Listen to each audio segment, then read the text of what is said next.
What's up? What's up? What's up? What's up? It's good to see everybody again. Happy Saturday. Man, this is crazy. I think we are also streaming live on YouTube, which I've never done this before. So this is kind of cool. For those of you who don't know, we just got done doing 5 days of training on how to get money. Oh, is my partner Bill here? Oh, Bill's here. Hey guys, check it out. Bill Allen is here. He's at his farm. Bill, what's up, man? Can you hear me? Yeah, oh yeah. Okay, cool. Let's see. I'm assuming we're giving a couple people some time to get in. Stephen, what's up? Vince, what's up? Calvin, hello. Sharon, Teresa. We're also live on YouTube. Are we? Oh, Yeah. awesome. Cool. Well, hey, yeah, I wanted to jump on. I don't have a lot of time to stay, but I wanted to just with you guys all week at the challenge. I hope you guys had an awesome time. I wanted to jump on and just introduce Adam. So he's like you guys have never really met him before. He was on the challenge all week, pretty much listening, but didn't turn on his camera or unmute. He was in the chat a lot. So Adam's the CEO of Seven Figure Flipping. He's my partner at Blackjack. Um, I've just been absolutely incredible. If you guys don't know, Adam joined the Seven Figure Flipping Mastermind, like some of our coaching programs. Oh, I don't know. When was that, Adam? Like 2021 or something? October 2020, man. October 2020. We were doing all these virtual events, and then the first time I ever saw him in person was, I think, in Mexico, in Cancun, and he was like coaching people. He's brand new guy in the community, just hit the ground running. He's getting after it, and it was really cool to see. And he was like coaching a woman on her sales process. He was like, "I'll call your leads for you," and so really cool. Shortly after that, I asked him to come on and partner with me at Blackjack and stop doing some of the things he was doing. He took over that business, has been doing an incredible job there. And then he retired from the Marine Corps last year around this time. And I was like, man, this guy's on the market. And so I'm going to take him off the market and see if he wants to be the CEO of Seven Figure Flipping. So he took the job. It's been awesome. Um, and so I'm at the farmer's market. If you guys can't tell, this is my barn and my farm. Here's some of our produce. This is like our display and what we sell. I just got two cows. I got some beef shipments, so I'm selling that. And then these are my kids. This is my kid. This is my son Lucas. Say hi, Lucas. Lucas, you're live on YouTube, dude. Say hi. Say hi. And he's selling 3D toys, 3D printed toys today. So I got $1,000 of inventory that these kids printed this week. So and there's like all the vendors set up in the barn.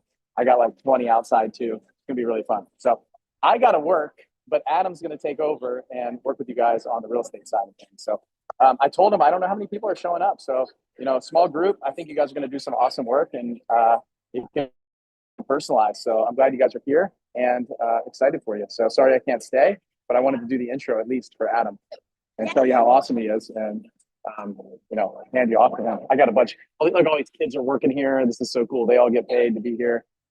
I love the fact that I like break even or lose money doing this, but all these people make money. This is like my Saturday passion. So uh, we talked about the farm this week, so I figured I would just come on real quick. This is I don't know if you can see out there, but it's like all of our produce is there. The chickens are there. Giant cooler here. I put a huge fan in this week. So all right, take it away. Let's talk real estate. Thanks, Bill. Appreciate you, man. Hey, let me tell you guys something. Bill is an impressive human. He obviously did like a whole bunch of real estate, raised money, bought apartments, bought houses, flip houses. Like I'm so grateful to have had the opportunity to learn from him. Guy bought an airplane, he's a pilot, bought a church, turned it into an event center. But he's a brilliant business mind. I think it was 4 years ago he started that farm. I'm a city slicker. Like you're not gonna catch me with chickens and cows. Like it's just not who I am. But, and I didn't really understand it until I went and saw. He bought this land, this 13 acres behind his house. He uses real estate skills to find this guy to negotiate a deal that made sense from a money perspective so that he can enhance his family's life. This is all about Lucy and his kids and being able to spend time with them, doing something that they all commonly enjoyed, which, it sounds great until you actually went to this farm and you saw like Bill went from like I'm kind of like you he was literally YouTubing farm stuff to a farm that was producing like the first time he walked me through this farm, it had like he's like telling me about all this stuff he's growing, all this food he's growing. I'm like, dude, you just started this like yesterday. This is insane. He hired a professional um, farmer, like moved this guy out there and, grew this thing to producing almost $1 million in revenue. He said it's break even, but he's getting tax write-offs and he just made a whole business out of his hobby and passion. It's literally insane. So super cool, man. Really appreciate that intro. Just a super impressive human. So I'm just going to give you guys some. I always like to start with a little bit, just a little bit of credibility, um, recent credibility, not like, hey, we've done this stuff. So if you guys were on my Wednesday night call, you kind of saw some of this stuff. But yes, I'm a retired Marine intelligence officer. Over 400 deals personally turned on the residential side.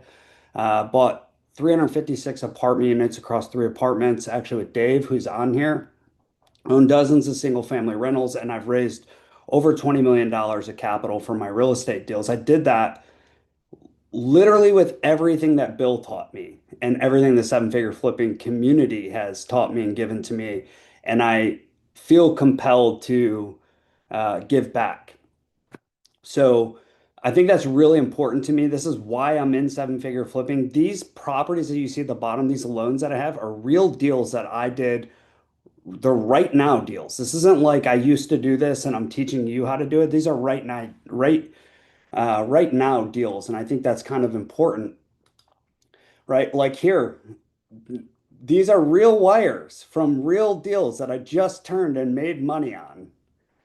And you can see these are date stamped. I literally just pulled these out of I quickly pulled them out of our business banking account just so that you guys can understand. I do this real estate game every day, day in and day out with the team. We built a team. Like this is not, um, like just straight up guru coaching stuff like that. Okay. I love real estate. I love giving back. And I'm going to tell you just kind of a little bit about why I love giving back.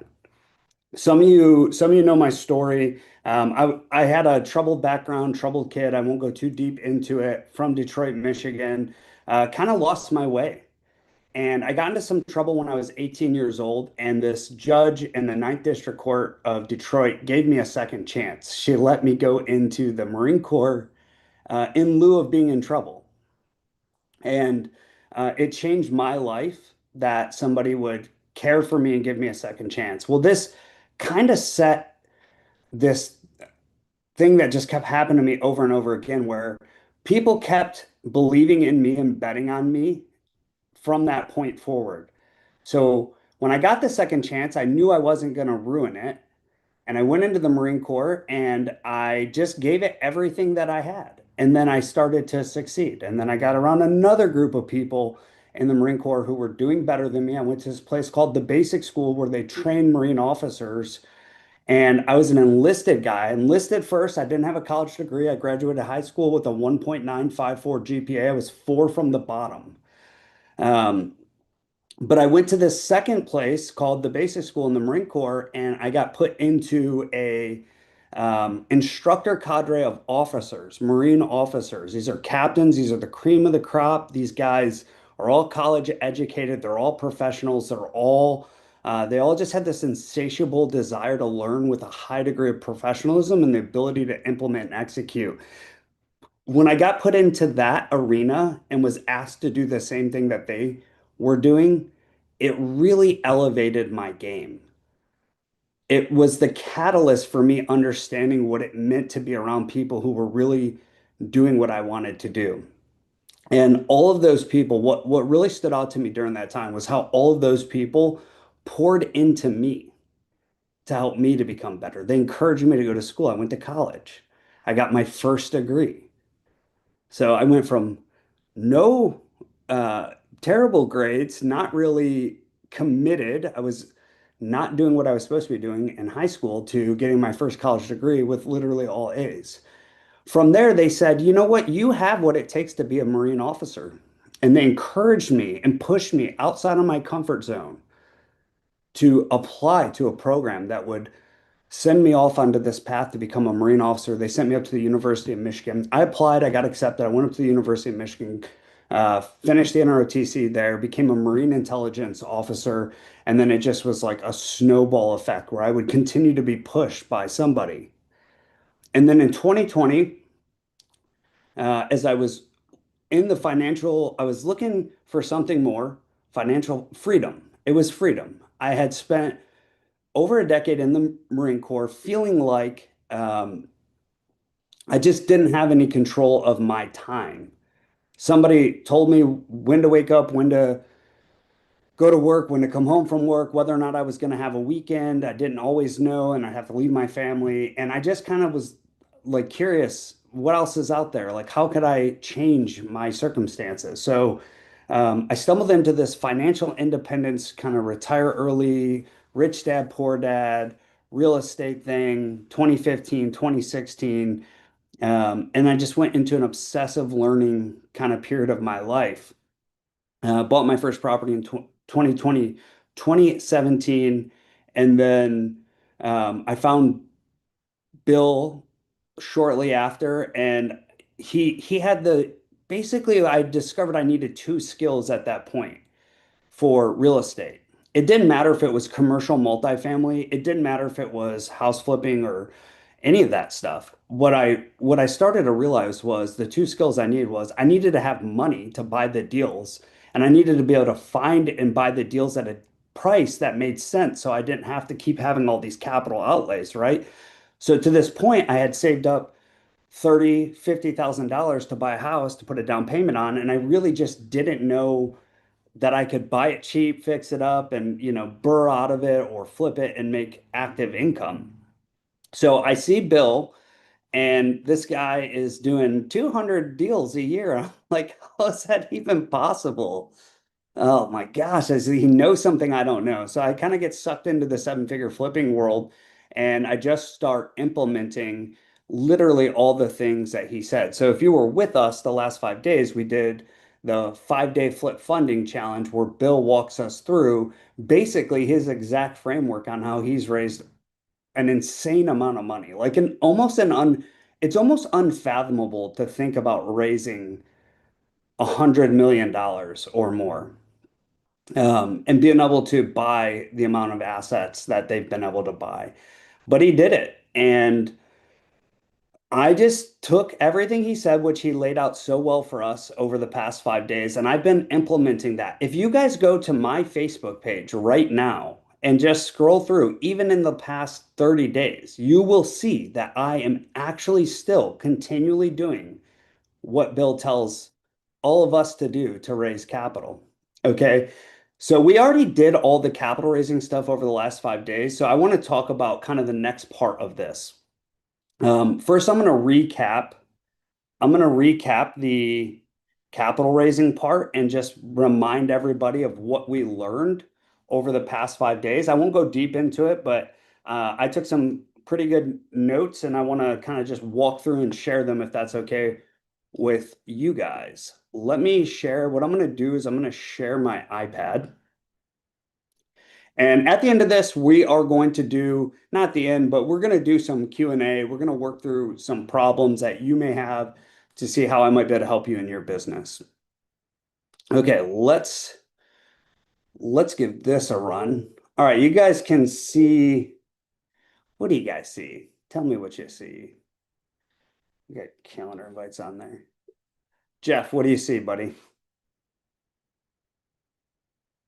I see an iPad screen. It looks like a Word, Cool. the Word, our Microsoft Word app. Okay, cool. You see my iPad screen. That's Yeah. perfect. That is exactly what I was hoping for. Okay, great. Let me do do do. Let me pull something up and let's kind of get started. All right, so the first thing we did was talk about day one was, ooh, let me press the button here. Money mindset. And I think for a lot of people, we kind of shut these, we hear the word mindset, we shut that off, but this is fundamental. This is what Bill talked about this week. It is fundamental to what we do and how we specifically raise money. What's different about us is we aren't trying to pitch anything. This is more of an attraction system to find the right people to work with you who are the right character fit, who are in the right situation. This is not about a shiny pitch deck. This is not about any of that stuff. So the reason why mindset is so important for this piece is because you have to understand that you have an opportunity. And throughout the week, Bill talks about some of the statistics. So there is way more capital available than there are good real estate deals. Everybody agree with that? There are $22 trillion in just like raw capital. When I pulled this up, there was 360 billion with a B in just self-directed IRAs right now. Just self-directed IRAs. Inside of actual 401ks and just straight up retirement accounts, $1.1 trillion. Most of us only need like 2 million a year to turn a good amount of flips and make $1 million in a year. So we don't need all that money. So we know that there's tons of capital out there. The question is how do we attract it? Okay. And that's what most of the rest of the training was about, was how to attract the money, how to have the right conversation and fit the right lender to the right opportunity, and then how to structure it appropriately and use the right documentation, paperwork, and all of those things that might make people feel like, well, I just don't know how to do that, so I'm not going to do it. Or I don't feel confident enough in the process. And I'm going to talk about the process too. I don't feel confident enough in the process to do the first thing I have to do, which is tell people that you are doing real estate and you have opportunities for them over and over and over again. Okay, so first part was mindset. The second part was understanding the different lenders. So for those of you who are on the training, you remember we had Cautious Claire, we had Ben, and we had Sam, Sophisticated Sam, right? Ooh, let's make sure. So Cautious Claire, this is like somebody who's not super familiar with real estate, but wants to get their money in it. Maybe they've been watching a lot of Flip or Flop on HGTV. They've got some cash laying around, savings account. These lenders are often going to be lower rates. So, typically sub 8%, 8% or less, maybe 10% or less in some cases. Then you have Ben, right? Ben's a little more sophisticated. He's investing some money into the stock market. He's crunching the numbers. He's looking for returns, all those kind of things. He's probably going to want, 10, 11, 12%. And then you have the sophisticated Sams, right? So understanding who these people are is the first part, because you want to speak to the people you want to work with. So if you want to get capital at 4, 5, 6, 7%, you're looking to talk to the Claires of the world. Okay. Um, so Claire may be giving you a loan for your flip at 7%. Like, that's fantastic. The cheaper the money, the better. Sophisticated Sam, that's more of that would be like getting money from Bill, right? Having Bill lend you money. Bill's going to be more of a shark. He's going to want at least 12% in 2 points, and it's going to be expensive, which is fine if your deal can support it. But your goal is to get lenders into the game that are not going to be, tapping out the usury laws in your state. Okay, so we talked about the types of lenders. So these were types of lenders. And this is all private money. We're not talking about institutional money. We're not talking about hard money lenders. Those are all part of the equation when we talk about scaling our business. This is just how do I get more liquidity through private money lenders? So, and I see questions coming up. Just give me 1 second. What I want to do is just get to this end of this recap, and then we'll do some questions on the money raising stuff, and then we'll go on to what happens after you start to raise money. Now you need to match good deals to the money. Okay, so this was types of lenders. Okay, awesome. Then we talked about how to find them, how to have how to generate leads, basically, how to start to let people know what you're doing so that you can start having conversations with these people. So we call that the lead gen. How do we generate leads? So Bill talked about how to do it, leveraging your social media, leveraging your email, leveraging local RIAs, and really just digging into what you do and who it is that you help. So that everybody you meet, you're letting them know, hey, this is who I am and this is what I do. If you guys remember when he was talking about his wholesaling operations, he used to tell people, yeah, I'm a real estate day trader. And the reason he say it like that is because it's like, what is that? It creates curiosity and drives a conversation. Uh, so really awesome on that front. He gave a couple of frameworks around this. One of them was called Leaps. Leaps was one of his frameworks, which is really about how to have the conversation and some of those things. Really fantastic stuff. And I don't think he had really shared a bunch of that in terms of that framework in the past. We also talked about some myths. Okay, so like these are really important if you go back to the mindset part.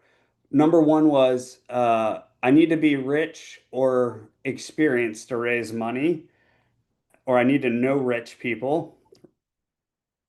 Rich people. What's up? What's up? What's up? To It's who's good that? to see everybody again. What is going on? Happy Oh my Saturday. gosh. It's Man, like playing a YouTube channel. I guess we're live on YouTube. That's wild. Cool. Okay. Rich people, I experience these are if I don't have experience, I won't be able to raise money. It's complicated,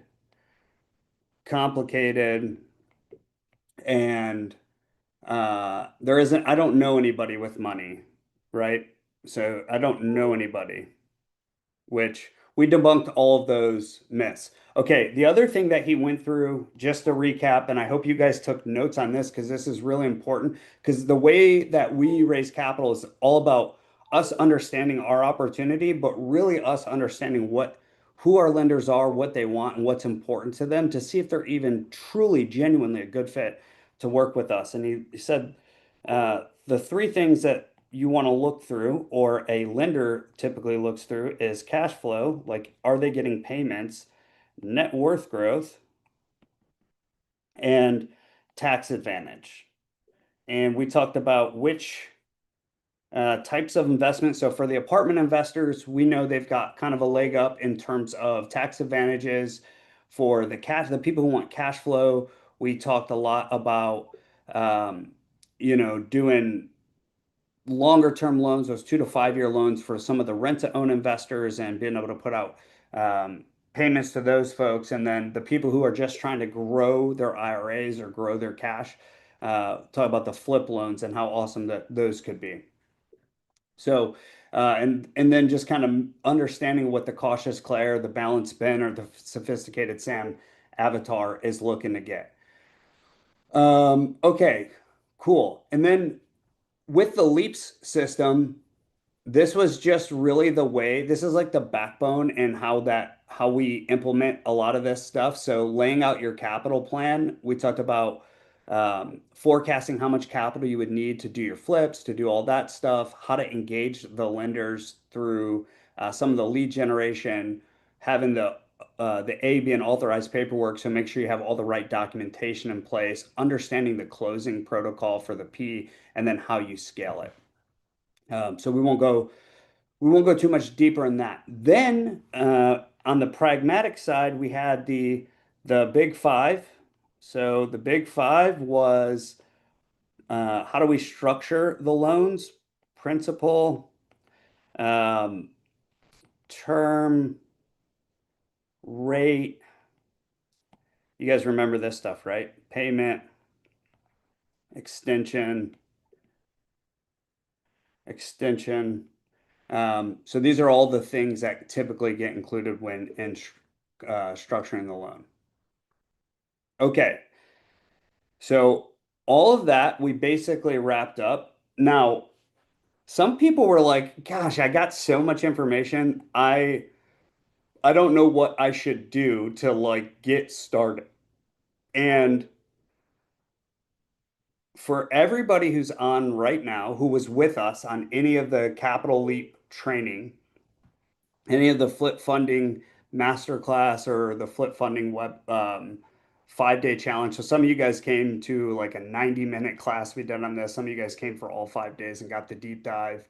The first thing you should do right now is go on to your social media accounts, whether you're on Instagram or Facebook, and reintroduce yourself.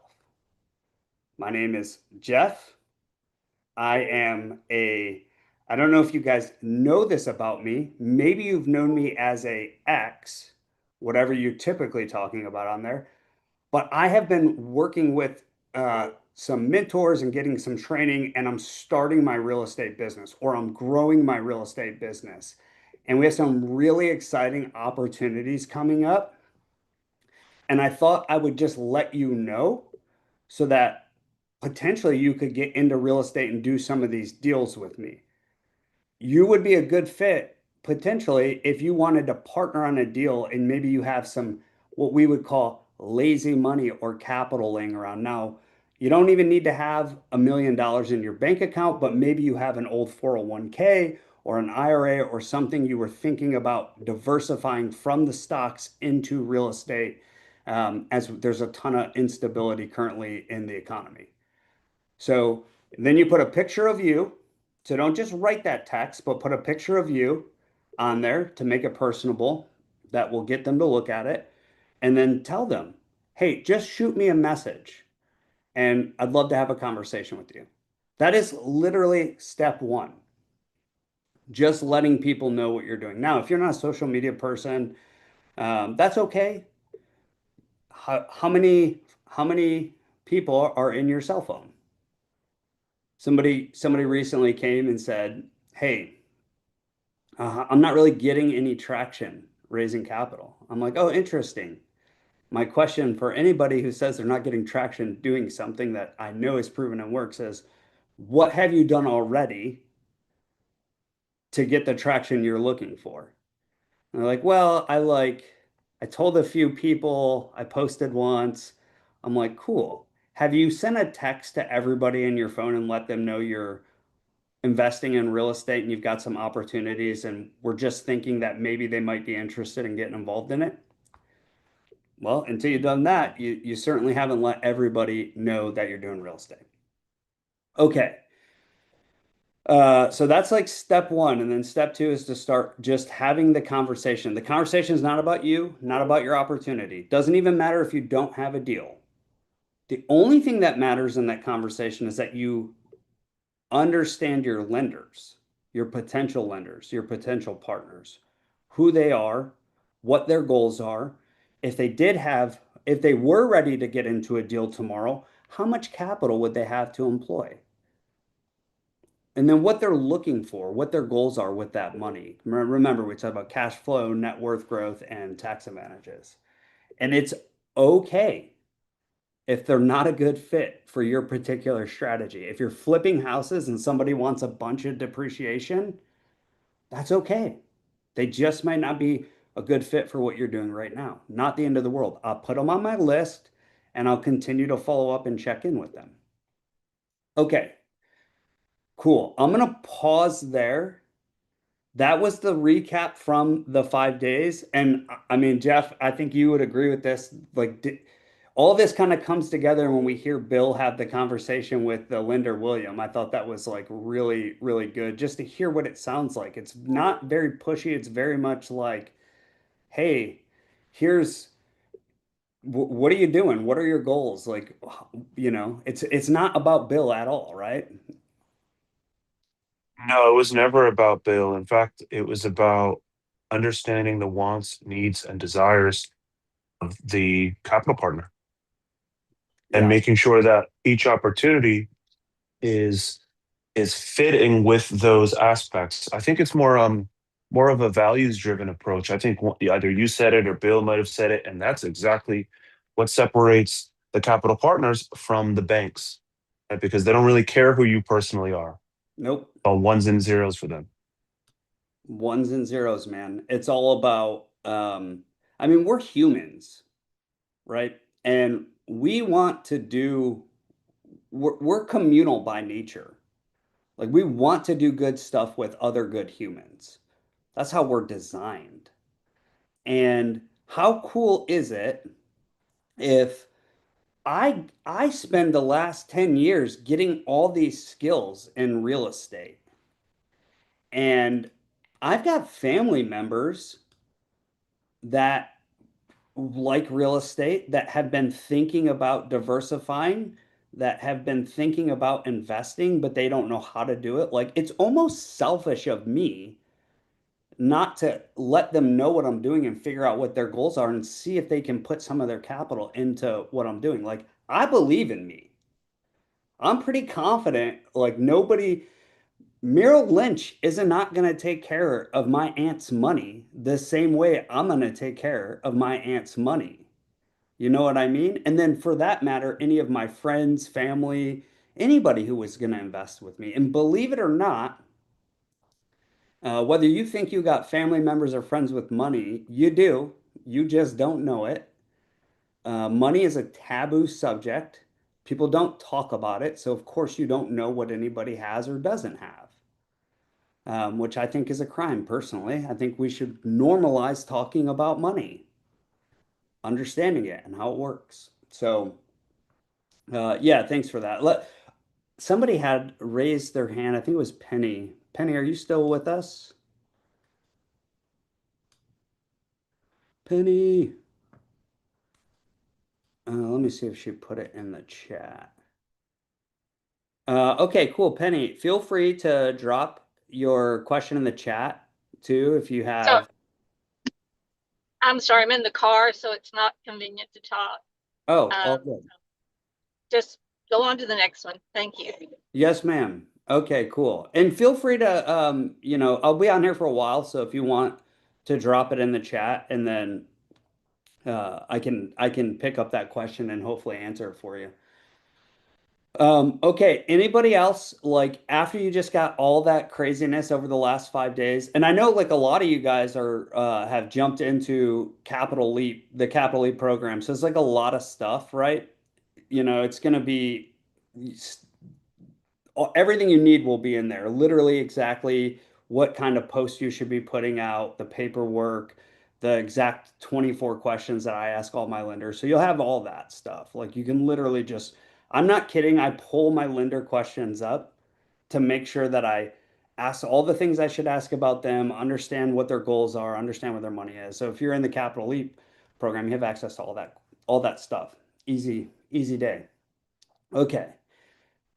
I'm I'm I'm ready to start talking about the real estate piece of this if you guys are ready. And I want to show you guys. All right, we're back. So I have three legs to what I do in real estate. Okay, so leg one is active income. Okay, and in this leg, we have flips, we have creative finance deals, we'll wholesale some. So that's one leg. Then we have leg two, and I'm going to tell you why I have it, why I see it this way, which is I wouldn't call it anything in real estate really passive. That's fake news in case you guys didn't already know that. It's always something to be done in real estate. So we'll call it semi-passive. And this is rentals. And this is more, these rentals are my long-term game. Rentals. I also do, I buy commercial apartments. Leg three, apartments. Okay, these are midterm games. So a rental, for example, can be a 30-year hold. You get a 30-year loan. It's the most advantageous loan in the literal world. The United States has the best loan products in the world, better than anywhere else.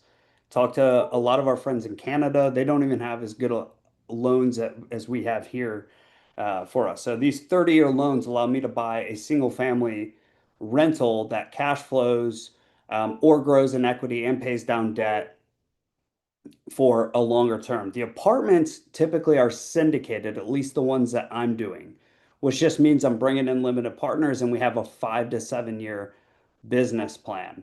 This does a couple of things for me. One, this has big equity upside opportunities. So big equity, so big exits, but most importantly, depreciation, which allows me to pay less income taxes on active income. Okay. So a lot of people, me included, came into the real estate industry going, if I could just get 10K a month in passive income, like I would retire and sit on the beach, which you can do that. But what I realized was that's kind of shallow thought, and that's just a lot of the marketing you see on the internet, and a lot of people are talking about that. But the truth is if you're growing something meaningful, you want to have a good mix of active income and passive income. You don't want to, unless you want to, buy 10 rentals and like you just want to kind of stop growing, you could build up a portfolio enough that just, I do no other work. That's totally fine. But I think when you're growing something meaningful, you need this combination of active income and passive income. So I get these flips, these creative deals, these wholesale deals here and create active income. I can make $1 million literally net a year doing this. And then I have a tax problem. So I've got to buy assets that I can depreciate. So I can depreciate these assets, which are my single family rentals. And I can depreciate my apartments. So that then can make it so that I actually keep more of my active income. And then I just keep reinvesting it. Keep reinvesting it, keep reinvesting it, keep reinvesting it. Okay. So the question then becomes, well, how do I get these opportunities? I start raising money and I want to get these opportunities. There's a lot of complicated stuff out there. There is definitely nuance to it, but I'm going to just show you kind of top line what this looks like. I don't care if you're buying apartments. I don't care if you're buying rentals. I don't care if you're acquiring flips. There are some principles. Number one is you win at the buy, meaning in order to win in real estate over and over and over again, you need to get a good price or have a really good plan to increase the value of something, or better, a combination of those two. So how do I get a good price, whether it's on an apartment or on a single family property? The way I do that is I have to generate leads. Okay. Now, I'm not talking about cold calling. I'm not talking about doing Google Ads, PPC. I'm not talking about any of that. I'm just talking about how am I going to find real estate deals that I can get a good price on? That can happen in a zillion different ways. I break it down into really two ways, free and paid.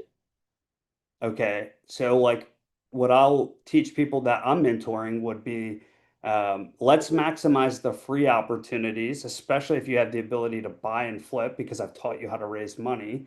Let's maximize the free. And then as we grow that and bring revenue into our business, let's smartly add the paid type marketing into it to generate leads. So um, for all the flippers, free can come from two places primarily.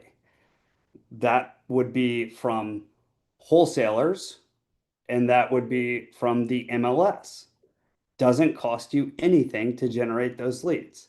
Now, I'm going to show you guys something because I get a lot of that doesn't work. I've tried that and I've got to bring up I'm going to show you how that does work. Ooh, let's see. Ooh, do.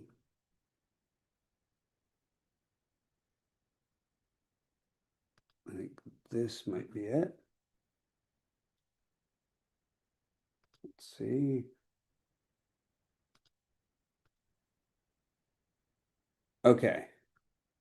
So when we talk about buying properties to get them at a good price, oftentimes buying them off market is the best route to do it. So I created this thing called the black box method, but it's really, really simple. And I'm just going to give you guys a quick overview on how to find these deals. It really does start though with how you think about it. So if you've ever like, hey, I'm a flipper and I don't want to buy from wholesalers because wholesalers make money on the deal or because their deals are bad and their numbers are bad. Okay, if that's your mindset, you will not win. If your mindset is, I'm grateful that somebody's out searching for all these off-market deals and just sending them to me. How insane is that? What they're asking for the property or what their numbers are when they send it to you literally means nothing. Only your numbers matter. Meaning, I can only pay what I can pay for a property, period. I'm a for-profit business, so therefore there needs to be some profit.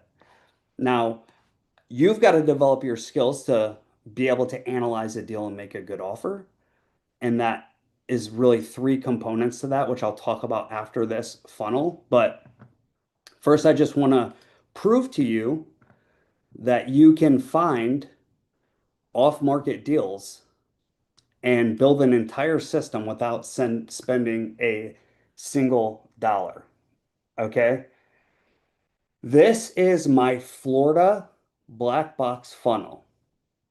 There are 5,855 off-market deals in my inbox right now. Yesterday alone, 7 brand new properties were sent to me. And the day before that, another 7 or 8. And the day before that, another 7 or 8 properties. So there's tons of opportunities. These are already off market. These are people who already negotiated with a seller to get a house at a discount. My job now, if you look at these labels on the left side, is to figure out which of these properties fits my buying criteria.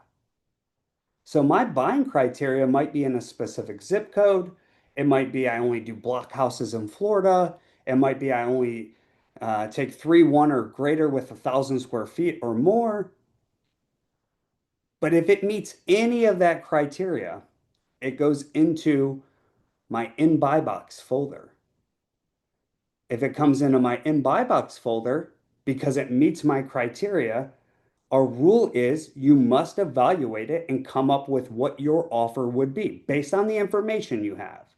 Now, you won't always have, not every wholesaler out there or every off-market deal finder out there is going to get you all the best information. That's okay.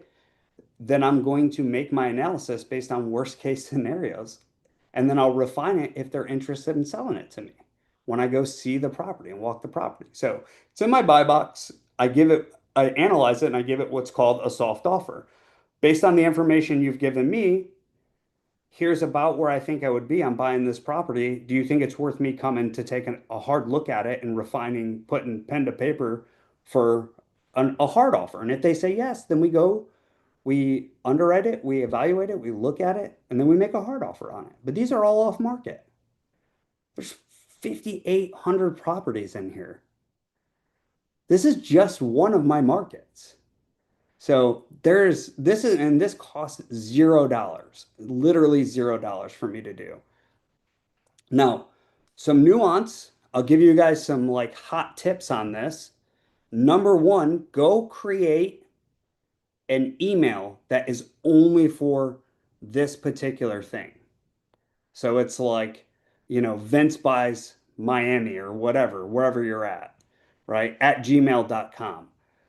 That way you can create a system around this. It becomes non-emotional and becomes more business based on the numbers and the process.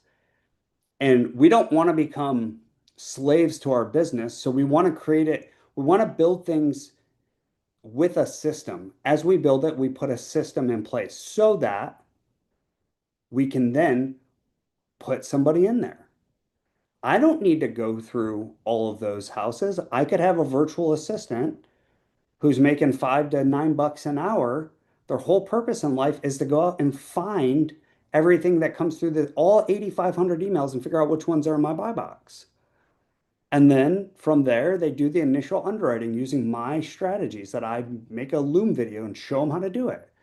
And then now all I'm doing is I'm filtering up the best of the best so that I can be most efficient with my time. Okay, so you got to make an email. You got to make an email that's just for this, right? So we're talking about leads right now, finding deals and getting leads. Okay, so that cost you nothing. That example cost you nothing. Personally, I call that the black box method. So you create an email. Now, some of you will tell me there are no wholesalers in my market. Okay, here's what you got to do today. Like, write this down. If you haven't done this, you've got to do this today. Number one is you need to get onto Facebook. You need to join every single local investor group. So how I would do that is I would search in Facebook like real estate investor, my city. So Tampa, real estate wholesaler, Tampa, off-market deals, Tampa, like all those different variations where these people would be, and you need to get into all those groups. Then you take that email that you created and you do a post in that group at least every other day that says, "Hey, I'm Jeff Calfat. I'm a house flipper in this area. I buy cash. I do use some hard money. I'm not a wholesaler, and I'm trying to buy 1 or 2 houses this month. Please make sure you add me to your list. Here's my email. Reach out, send me any deals." Okay, and then you create 5, 6, 7, 10 variations of that, and you do it routinely because you guys know on Facebook, like that stuff is like people don't see your post after the first 45 minutes. They're just like in the ether. So you have to do it more than you feel comfortable with. Okay.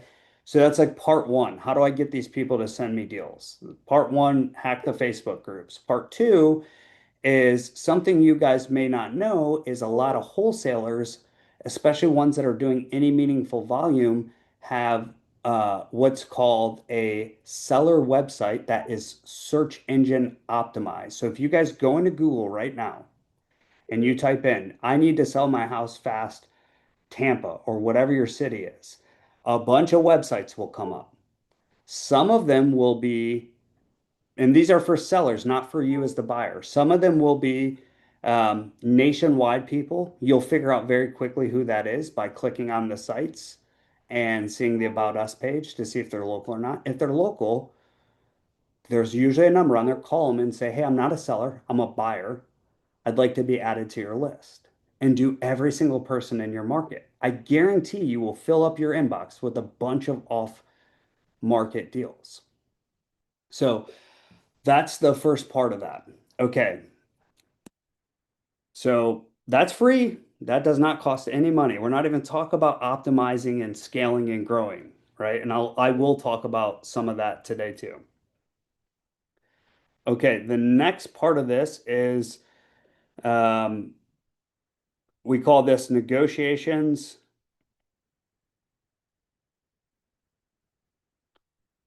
offers, and analysis. Okay, not in that order, but the next part of this is as these things come to you, you identify it, you analyze these deals. You've got to have the skills for analyzing, which I'll talk about a little bit after this. You got to have conversations and you got to make offers. This is really the Moneyball number, the Moneyball statistic, the Moneyball KPI, because a principle is something that is always true. So therefore, if I tell you that you cannot acquire a real estate deal without making an offer on it, that is true. That is always true. So therefore, the more offers you make fundamentally gives you more opportunities to get the deals that you're looking for at the prices that you're looking for them at. Like that's inarguable. And that's factual. That even applies to commercial multifamily. In commercial multifamily, the free is the brokers, all the brokers that you're going to go pull from LoopNet and build a list and start talking to them. It's the same kind of thing. The concept's what matters. Okay. This is where all the capital leap stuff comes into play because this is what kind of separates those who are winning. So now I gotta buy and allocate resources, buy and resource, buy and resource the asset. Okay, the buying process is your ability, one, to leverage the capital, which may be private money, it may be hard money. And for many people who go to scale, it ends up being a combination of the two. So what we typically see in our community, so like, seven-figure flipping communities, like we have three fundamental communities. One is our Capital Leap community. We have another community called Runway, and we have another community called Altitude. And Runway and Altitude, they get 100% financing once they've done enough deals through our partnered hard money lenders. So that means 100% of the purchase, 100% of the rehab. Super cool. Of course, that comes with strings attached. That's institutional money. So even if I get 100% of the purchase price financed, say at 10% in one point, and they finance the rehab, I still have closing costs. I still got to pay that point up front, and I still have to pay those interest only payments for the duration of that flip, for example. No big deal. As you raise private capital, you start to learn how to mix hard money with private money. So if you know anything about hard money, if you used hard money before, the pain with hard money is the rehab and the draws and the payments, right? Like that's the biggest pain because I hire guys, we're talking about resourcing, we're talking about money, contractors, materials, those types of part of the operation, right? So I got to resource the opportunity. You hire a contractor crew to start your flip. Let's say hard money funds it. Hard money has a draw system and process. So you buy the flip, you start the rehab. They don't give you the rehab money. The rehab money is in a draw account. You have to do a week's worth of work, set up the draw. They got to come look at it. Some of them do video, some of them send a guy or gal. You pay for them to come out too, by the way. They charge you again. You pay for them to come out. They go, yep, you did that work that you're saying you want the money for. And then they release the money. It takes another 24 to 48 hours for you to get those funds. Meanwhile, you have all these contractors who they need to be paid with a periodicity that keeps them happy and working. Typically every Friday or some type of routine schedule. If you don't have the capital to do that because you're waiting on draw money, it's just going to cause issues with your deal. So what do I see? A lot of the most scaled up investors have some private or personal liquidity in combination with the hard money. So they'll use the hard money, specifically those people in our community who are at the point where they get 100% of the purchase, right? So they get 100% of the purchase, and then they're using the private money for all the holding costs, all the interest costs, all the rehab costs. So they bring the private money in second position to do all the rehab costs. So we talk about buy-in resourcing. One of them is how you're structuring and allocating the capital to get the deal done as efficiently as possible while not feeling broke as a house flipper. Okay, so buy-in resource. Now, when we say resource, some of the stuff that we talk about, this starts to go into the next level of what I would call the actual operation. Okay, now this really applies to any model. This could be the same as if you're just wholesaling the property and you're selling the contract, you still have a transaction coordination and disposition side of this that it still has an operation. For those of you doing the house flipping part of this is kind of where the rubber meets the road. So I'll talk to house flipping just a little bit because you're going to want to have the appropriate contractor system down, meaning like I have a contract for my contractors. Like we in our community have this thing called the contractor packet. It comes with the whole nine, right? Like the W-9, all the documentation. We do what's called a contractor standards agreement. Believe it or not, sometimes you got to tell the contractors the lines have to be straight. You know what I mean? Like I know it sounds crazy, but if you don't agree to those expectations up front, it could be a complete disaster. So we have a whole like playbook for this specific part, right? So operation, so you talk about the contractor standards agreement. You want to have a dialed in scope of work. You want to have a dialed in budget. You want to have a dialed in project management or Gantt, right? Gantt. So this is like, you want to understand job layers, like what happens first. Flips are pretty much the same every time, even when you'll have nuances, but the kind of the same cycle of operations happens each time. So if you flipped a house, the first thing you do is clean out and demo. Like clean out and demo happens, right? And then the next thing you do is you're going to like drywall and walls and then paint and then flooring and then baseboards and then cabinetry and then finishes. So it's like pretty much the same thing every time, but not every flip is the same. So you might have HVAC coming in, you might have a carpet guy or gal coming in, you might have roofing coming in, you might have these plumbers coming in. Now you're talking about understanding your core job layers and then also planning out how you're bringing in some of these other pieces at the right time. But this plan happens up front, right? So that you can be efficient. The worst thing you could do is do something and go, crap, I got to bring another sub in who's got to undo that work to then do this work. And then we got to redo that work. It costs us time and money. So having the operation already planned out, having all the appropriate tools in place is like critical. And this is really just project management. Same thing if you're wholesaling a house, same thing, any of that kind of stuff. It's all fundamentally the same thing. Like if I'm wholesaling a house, I get a contract signed, I have an order of operations, got to get the right photos for the property, got to build the marketing materials, got to market that out to my buyers, got to conduct a showing in a certain way to my buyers, got to call for highest and best offers, got to select highest and best offer, and then we got to take that thing to close, which If any of you guys have ever assigned a contract, you know it's typically 7 consecutive miracles to get these houses closed. Because we're solving problems. That's why we're making money. Okay, cool. So the next part of this, right? So I get the next part of this operation is um, kind of it's really the disposition, the back end, the admin part of the business, right? So disposition, uh, admin, process, and money. Okay.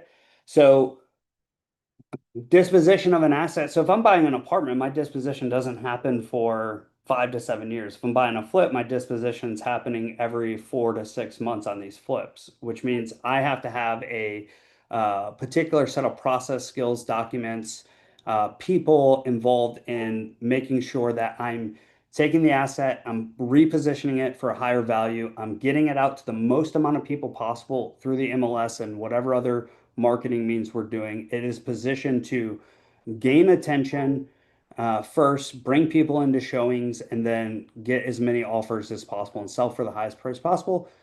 And then we know there's other parts of that too, which are going to be concessions and what happens on the inspection and all that stuff, and having the appropriate process and system to make sure we're just able to take care of that kind of stuff at scale because we're all on the same page.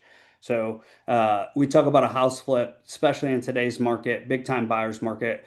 Really starts when you buy the asset, planning for things like concessions, 4 days on market, what really understanding what things are selling for and how they're selling. If the houses that are selling for the most money, the fastest are all staged, you should make sure your house is staged, right? Let the market tell you what you should be doing, but having a plan when you buy to do that on the back end and then executing that plan on the back end. And the admin part of this is is also kind of the business end of it. The looking at systems processes, coming back, fixing things that need to be fixed, cleaning it up for future deals to make sure we're more efficient. Time, time and money um, are going to time and budget are always going to be your two most critical factors in doing these deals. You have, as a rehabber, you talk through the trinity of time, time, budget, and quality. And this is just the kind of the most important part as you're taking these things to the market. Okay, I'm gonna pause there because that's a lot. Look, it's all that is just this one really simple kind of funnel of how these things go in the business. Of course, there's nuance in there, but you're going from where are these deals at to, okay, I got to be able to analyze and make offers. Then I got to be able to resource the deal, meaning if I'm buying it, we're bringing capital to allocate it, we're resourcing the contractors on it. Then I have to execute the operation from if you're flipping from the whole operation of the rehab to dispositioning, there's a whole operation and selling it the most effective way for the most money, and then ensuring that the administrative side of the business is cleaned up and the money comes out the bottom. So I'm going to pause there. I'm going to pause there and see what questions we might have. Black box, Lori. Lori, you'll find that in the classroom, the whole method, the whole kind of walkthrough of exactly how to generate those leads. That's all free, by the way. I do want to emphasize though, because if you're buying houses and flipping them and you have a negative connotation or a bad attitude towards wholesalers, my guess is you haven't spent a lot of money on marketing, talking to a lot of sellers because you don't realize the work that these people put in to find these potentially distressed properties, to negotiate them, to help solve all these complicated seller issues, just to be able to even give you an opportunity to buy it. So I do like to show them some grace. They provide a service to our industry. Now, whether or not they're dumb, I can't help that. If their numbers are terrible, I can't help that. And I really don't care, to be honest. I care that they found a potential deal for me, and I care that it fits what I would buy. And then I do my own numbers, and all I can do is offer what I can only pay what I can pay. And I think when we wrap our mind around that and truly let that be a guiding principle of what we're doing, then it becomes less emotional, and we buy better deals and we have more profitable deals and less people losing money on their first flip because they're reaching to buy something that they shouldn't have. Go ahead, Steven. Okay, it's kind of like drinking from a fire hose here. I appreciate Yes. this information. I'm curious, in your personal business of your flips, what percentage do you find on your own versus find through wholesalers? I generate all of my business on my own. So you don't work with wholesalers at all. I would. We do. We look at their deals, but there's like two phases of this, Stephen, for I think a lot of businesses who are doing this. You first, like Sarah, I'm going to use Sarah Carlisle as an example. She's one of the people in our community, our altitude community. She came in 2023. She kind of came out of nowhere, jumps into our community. She'd done two flips. She didn't make money on either of them. She came from Canada to the United States and just like she's a massive, crazy action taker. Mhm. Maybe it was reckless at first. And then she was like, oh my gosh, there's like all these systems and things I should put in place. And then over her next like 12 months, she does 20 flips, but she finds them all through using the black box method through wholesalers, through on market. So you could do 20 flips in a year. The problem is you don't have any control over your business. You're reliant on a third party. Okay, so the longer you do this, the more scale you get. You start hiring a team because the trick to like not being on the ground every day is to get a whole team around you. Like I have a whole team that's doing this all day, every day. Um, so if you don't control your lead gen, so when you talk about active business generating deals, single family residential deals, leads are the oxygen of your business. Without leads, your business dies. It can't breathe. You need the deals to be able to do the deals. So there becomes a point in which it makes sense that you're doing enough deals and you're starting to bring enough people on your team that you should start to control your front end lead generation, Mhm. right? And I would say for a guy like you, Steven, you have, 25 years of experience as an agent and kind of you've been in the industry for a while, I believe. That's correct, That's right? correct, yes. Yeah. So um, what's beautiful about that is you already have like this whole other thing where when you do start to generate your own leads, whether it's paid marketing, you set up some kind of system, like you can always list those, generate that will help your retail business and your off-market business. For sure. Um, so for me, yes, I'll show you I'll show you guys one campaign, like one marketing campaign and what that looks like. I think that might be helpful to make it like concrete for you. Um, let me see. I'm gonna like actually pull up. I think this is like on YouTube too. Goodness, people are gonna be like, "What's this guy doing?" Okay.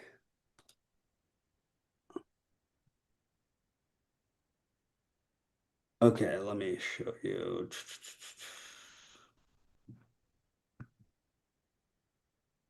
I don't think this is correct, but can you see my screen? Cannot, no. Okay. Oh, here we go. There it is. Okay, cool. So this is one specific campaign going after some like niche data, in this case, foreclosure data. You can see like what this is year to date right now this year, spent that much money. You can see like my weekly spend to make basically this much money. Okay, what did that look like? The data that got added, and then once that data was cleaned, we ended up with about 4,321 properties that were potential for us to target with our marketing, which in order to like to get a hold of those people, this is year to date right now. We have called and text these people 172,000 times. Um, we've set 455 appointments. So our front end lead gen team are you would consider that like a setter is setting appointments for a closer, right? Obviously those appointments don't always get attended. People don't show up, so on and so forth. We've made on this particular thing because we're very picky on what we'll actually buy. We've made 59 offers, signed 16 contracts, closed 13 of those for on this campaign for $573,000 in revenue. So you can see like how many outbound calls or texts to get an appointment, how many appointments to get a contract. What's our appointment attendance rate? Is it over 70%? How many appointments to a closed contract? And then like what's my cost to acquire a contract? About 5,700 bucks. And then what's my gross profit per deal? So Mhm. I spend 5,700 to make 44,000. That gives me a return on ad spend of 8 times. Like I'm getting an 8x multiple on my ad spend. And So then we send direct mail to these, send it to about 8. So I send 2 pieces of mail to these records each time. So it's double the amount of the net 4321 came in. Each one of those people got 2 pieces of mail from me. I got 127 phone calls, which is a 1.46 response rate, which is really good, by the way. Industry standards 0.5%. We're beating that by 1%. And let's see, appointments. I've went on 26 appointments from that direct mail. So 127 people have called us from it. We've been on 26 appointments set from it and to close 3 deals. Now, um, those 3 deals brought in about 195,000 of that money. So basically, I would talk to 27 people on an appointment, sign 3 contracts to make 190 something thousand dollars on that particular part. So we call them, we text them, and we send a mail. so that those metrics, what period of time is that? Is that a month That's or this year. That's this year for this year to one date? campaign, just one campaign. Okay, that's not everything. That's one campaign. How many Yeah. people on your team then? There are 10 of us total, including uh, what I would call the non-doers, which would be me, Bill, and probably Lindsay. And I'm assuming some of those are VAs, is that correct? Yeah, most of them. So The then, guy okay, that's closing all these deals, our acquisition rep, is actually in Egypt. He's fantastic. that's fantastic. Awesome. Thank you for sharing that. Yeah, yeah, for sure. So we control, like that's an example, like we control our lead flow, our lead generation that brings in these people, and we have put the infrastructure in place. I mean, this is all like stuff that I kid you not, I bought like some rentals and stuff October 2020, and I learned pretty much all this through this community from Bill, from Andy McFarlane, from the other people in the 7-figure flipping community. So that was one campaign. How many campaigns do you have going right now, or have you had this year? I have 2 other primary campaigns. So that was all just for my foreclosure campaign that I do creative deals with. I'm flipping mobile homes here in Central Florida. That's another campaign, which we're just I think we just got one that we're closing next month, which I project to make 50K. I'm looking at my deal board over there. And then I have a flipping campaign that we're running just on the Atlanta suburbs, on the outskirts of Atlanta suburbs, with a couple different marketing channels hitting it. It's fantastic. Thank you again. Yes, sir. Yeah, and we scaled down, and like I try to like show I hate this. I hate the coaching space writ large, like just because it's a lot of the marketing that has to happen to get attention for somebody to go, oh, like, yes, I need to learn more. I want to be a part of that community. I don't love it, if I'm being completely honest with you guys, because what people will respond to is all the like Lambos and ridiculous stuff. Like some of you guys joined the Capital Leap Challenge. The best performing ad is the one with like Bill in Grant Cardone's plane. And we're like, can we just do some ads with like Bill on the farm? Because those are our people. But no, nobody responds to those. You guys want to see grant and all this guru nonsense. But the problem that I have with it is we don't ever talk real numbers. Like I scaled my business down intentionally to increase my net profit. I probably only do 30 or 40 deals this year. I don't need to stand on stage and say I did 100 deals. I want to tell you I made $1 million net in my pocket. And I'm happy with that because I had my return on brain damage is way better. I know guys doing 100, 200, 300 deals a year, they're not even making money. So like the guys in our world in my community know, like I'll get on, I'll show our P&L, I show closed deals. I don't care how many contracts you signed. I show actual rehab budgets. Like that's where I try to, I don't know. I try to be different. I don't know if that helps us or not, but like the real stuff is what matters. Like, are you actually making money in your business?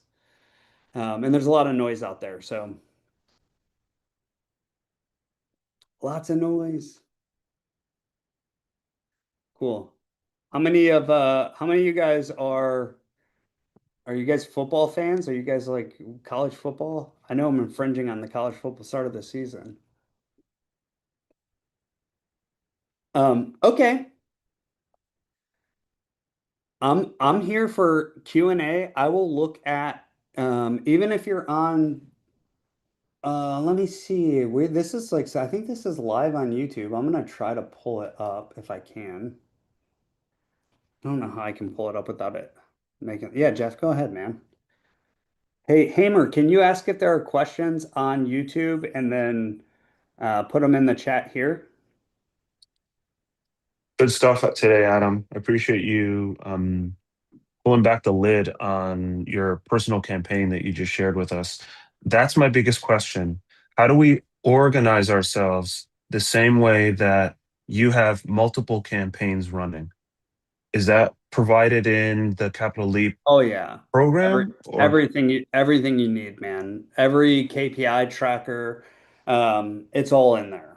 Like you'll literally have everything that I have, you have access to. Hmm, So okay. nothing, you know how we roll, nothing held back. So yes, like there is a from everything from like how to track your numbers, like that literal spreadsheet is probably in there. Or something very similar to it. That's, mine's kind of a mess because we've been messing it up.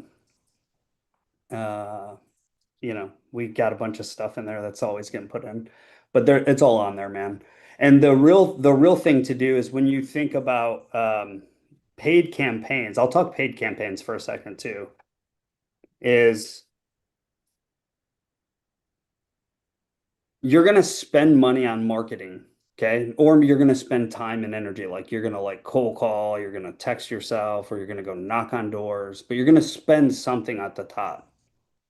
The thing you're going to spend at the top is going to produce the next thing. So if you looked at what mine was, it was like, what's the top? I'm spending this much to produce what? To produce a conversation or a set of contact info. So when I say a conversation, if I stimulate the environment with direct mail, I get a list of potentially motivated sellers. I send direct mail to them. I'm stimulating the environment. It's bringing back phone calls. Okay, so if you guys notice when we were specifically looking at direct mail, what I was measuring first was how much mail did I send? How many calls did I get back? Exactly. My response rate. And I know, and we know in our community, we have all the industry standards like your direct mail should be getting at least 0.5%. Okay, so I measure that first. Is my mail piece effective? Is my list effective? Yes. Okay, cool. From the 127 phone calls I got, how many of those people called me to say they have a house and they want to sell? So whatever I did to stimulate the environment is going to produce a lead. And for us, a lead, a raw lead, is simply somebody who has a house and wants to sell. Okay, that is the fundamental like what the lead is. Then from a lead, if they have a house and want to sell, there has to be an appointment. Now, if you're a one person show, it could all be one conversation.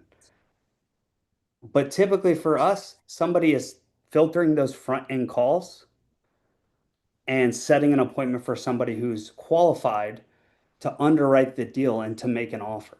Okay, so it goes from lead generated to an appointment scheduled to an appointment attended to an offer made to a contract signed to a contract closed to revenue. I can pretty much look at anybody's business and just look at those particular KPIs and then be able to solve almost any problem if you're doing front end lead gen, um, to produce the deals for yourself. So I'll give you an example of where we struggled in previous years. We started as a big flipping company. We were like flipping houses. And then we learned this. We saw these people like selling contracts, like not closing, just selling the contracts wholesale. And so we started wholesaling, right? And then that like took the company to doing a lot of deals because we didn't have to buy every single one. And that was great for a time when you could spend $1 on direct mail and get $7 back pretty regularly. And then, then all the internet stuff blows up and everybody thinks they're going to be a wholesaler because they think it's easy and doesn't take any money, which is false, right? So as people start coming in trying to wholesale. So what happens to our business through kind of, post 2022 when the market starts to shift, the cost to get a deal from marketing instead of being 2,500 to 5K, which is a great price, starts to get like 7, 8, 9, 10K, $10,000 in input to get an output of, on average for a wholesale deal, $18,000. That math just don't math. So now you've got to look at your business and be able to understand your numbers so that you can decide, okay, I have to increase my margin. I can't spend 10,000 and make 18,000. One, it's not scalable. Two, it definitely will not be profitable if you have any operational expenses. So what are my options? I have two options. I can reduce my spend to acquire a deal, find a new way to acquire a deal cheaper, or I can increase my gross profit per deal to extend the margin. Well, if I tell you nationwide, like factually, the average gross profit per deal for a flip is 41,000. The average gross profit for a wholesale deal is like 17.5. The average gross profit for a novation deal is like 22,000, right? So now I start to look at optimizing through exit strategies. Okay, cool. If it's going to continue to cost me 7, 8, 9 grand to get a deal, I need to be making 40K plus. Well, my options are to refine my exit strategy. So we start to layer in some new strategies, stuff we're good at. And like if you're brand new, you probably can't do this right out of the gate, which is why I like house flipping in today's market. Now, here's some nuance for everybody. Anybody who's listening to this. The market is unstable, which makes me happy. The economy is also unstable. People's consumer debt is going up. Economists are confused because the data is compromised. They're having a hard time making sense of GDP and all this other nonsense. I don't really care, right? What I care is it's actually starting to cost me less to acquire a deal. Wow, interesting. I was all the way up to 10K. You guys just saw I'm back down to 5K or under. Well, not only that, but you also saw that I increased my gross profit per deal to $47,000 and I'm getting an 8 times return on it. So my company is actually profitable in a meaningful way.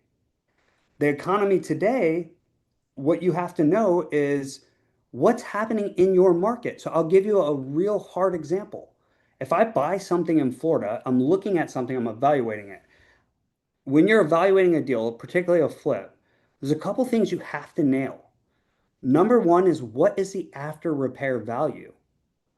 Okay, so if I'm looking at sales comparable comps, and for those of you who are agents, you guys building what they call a CMA or a BPO, broker's price opinion or comparative market analysis, we're doing sales comparison comps. And usually agents are doing like kind houses. For us, we're doing, well, we're looking for houses that are fixed up and flipped, and we're tight as possible. I want to look inside of the subdivision. I want to look as recent as possible, the last 30 to 90 days. And I want to find the most like kind houses and what they're selling for. Okay, so say a house sells for $100,000. Like if I fix a house up and I got three perfect flip comps on the same street, which is not usually never happens, but let's just say that happens, right? You have three perfectly flipped comps proven, like bam, factual. If I fix this up, it's worth 100K for simple math. And I'm going to buy that house and it's going to take me somewhere between probably 5 and 7 months or 9 months maybe to sell it, to back end sell it. So let's say we're efficient and it's 6. I get the light rehab done in 4 to 5 weeks. I get it on the market. And then we know I can look at that subdivision and say, what are the average days on market in here? Okay. Let's just say the whole time from purchase to sale is 6 months. Well, I'm looking at the prices that houses are selling for compared to what they're listed for. And you can pull this data right off Redfin in most cases. So if you look on there, you'll see like, oh, in this zip code, houses are selling at 96% of list price, which means the values are coming down. So what we do to adjust, if it's 100K today, well, it's going to be minus 1% per month. I'm going to sell it in 6 months. So we're talking my after repair value is $94,000 in that scenario. Okay, so that's like the first thing I got to nail. And I'm adjusting to the market. And remember, like this market is far less competitive than what it was in 2021. Like 2021 was a freaking madhouse. It was a madhouse. You had open door buying houses from wholesalers. You had hedge funds buying. It was like insane. People were paying prices that made no sense. I literally bought a house in Tampa that was complete garbage on stilts, didn't even have electricity. I got it under contract for 80K, had a 4K lien on it. I literally just took pictures. I didn't even get the electricity turned on. And I listed it for 129 and sold it for 135 all cash. That's how ridiculous the market was. I mean, 40 grand net, I did nothing. Today, that's not the case. Like I don't have that level of competition. So now where I like to focus my time is on buying it as best as I can, like having as good of data as I could possibly get. Now, look, if a deal doesn't have good data supporting it, I won't buy it. If I don't have comps that tell me I can factually prove that it will sell around this price today, I'm not going to buy it. And I did that. In 2023, I bought a house in Fairhope, Alabama for $295,000. Went way over on rehab. Data was terrible. It wasn't like dialed in. It was extrapolating from, well, you're kind of out of the city, but we're looking at city comps and everything's selling over 500K. I underwrote it at 415. The agent told me, hey, I think nothing's selling under 500. You can at least sell it for 460. I'm like, okay, fine. List it for 460. Price drop all the way down to 360 over the next 12 months. Didn't have the data to support it. And I didn't trust my own underwriting, which was actually correct because I ended up getting it appraised, and that's what it appraised at. And even the appraiser didn't know because the data was bad. So I'm buying with good data, like data-driven decisions, no emotional, no extrapolating, no like, oh, well, I'm going to make this thing so pretty. Unique is bad, by the way. If you guys don't know this, if you're in the house flipping game, unique is not good. I never want to hear you say, well, this house is unique. I'd be like, great, don't buy it.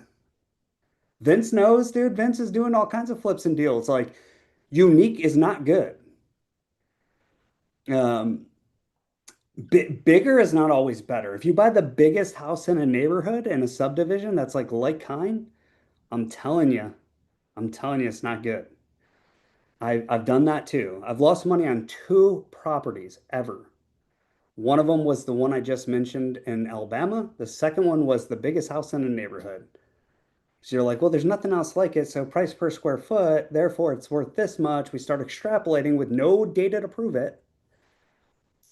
all that to say the point and how you win today and why you can win today more than any time in the last like 5 years is because the competition's lower, people are scared, the professionals are winning and making, there are people making a bunch of money in real estate right now, and they're doing it with less competition. And nobody knows what's going to happen in the economy or the market. That's why you make strong risk adjusted decisions on what you're purchasing. If you're buying something, you need to be very confident in what you're purchasing. No, no ambitious numbers, just let the data tell you what it is and then adjust for what the market is telling you, which in this case, we adjust 1% a month on the after repair value. So you get the after repair value right. The next part is the real other number that you have to get dialed in is what the rehab's going to cost you.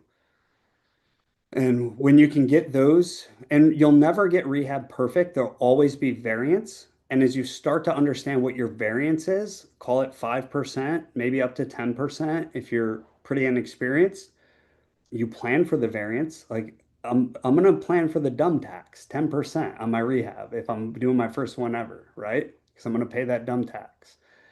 And then I'm just gonna dial in and manage that operation. Budget, time, quality, budget, time, quality. I want all three of those to be just like, we got to be on top of those things. So, um, and then obviously, like if you get ARV right, if you get budget right, and then you're using the appropriate analytical model.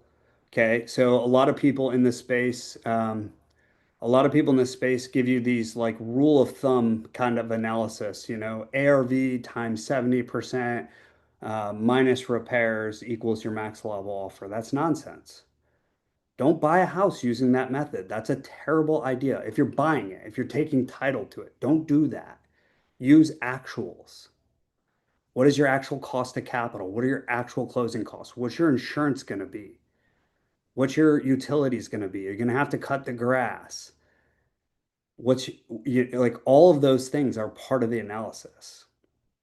So, and Jeff, like I know you're in Capital Leap too, so you have access to all those tools as you kind of make your way through some of that stuff. But yeah, like just being smart, man, letting the data drive decisions, not emotional. It's a great market to be investing in because there's less competition. There's tons of opportunity out there.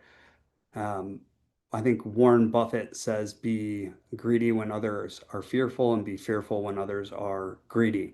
The people who were greedy when they should have been fearful were the people holding, and I know people for a fact who are flipping 200 houses a year, maybe more. 2021, the market's just going up. It's going to go up forever. And they're buying on thinner and thinner and thinner and thinner margins. And what happened July of 22? The interest rates flip. And by October of 2022, the interest rates had doubled. What happened to all their profit margin? Completely disappeared. They get caught holding the bag. Two outcomes. They go completely upside down, or they spend the next couple of years fighting out of a meaningful hole. So hopefully that's helpful. This is a great market for the people who are investing in themselves, who are refining their skills, who are like not just educating, but learning and doing, like education is one part of it. Getting in and getting the reps and getting the experience is what gives you the competitive advantage. Like I could not do what I do now 5 years ago.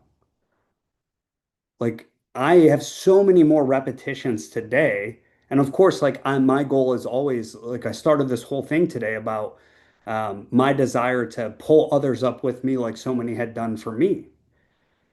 Um, but I just didn't, I still had to go get the reps. I still had to take, what Bill or Andy or Stephen Casey or Amanda Howell or any of these other people in the community who were had time and experience on me. They tell me to do something, I go do it, iterate on it, and I learn lessons along the way.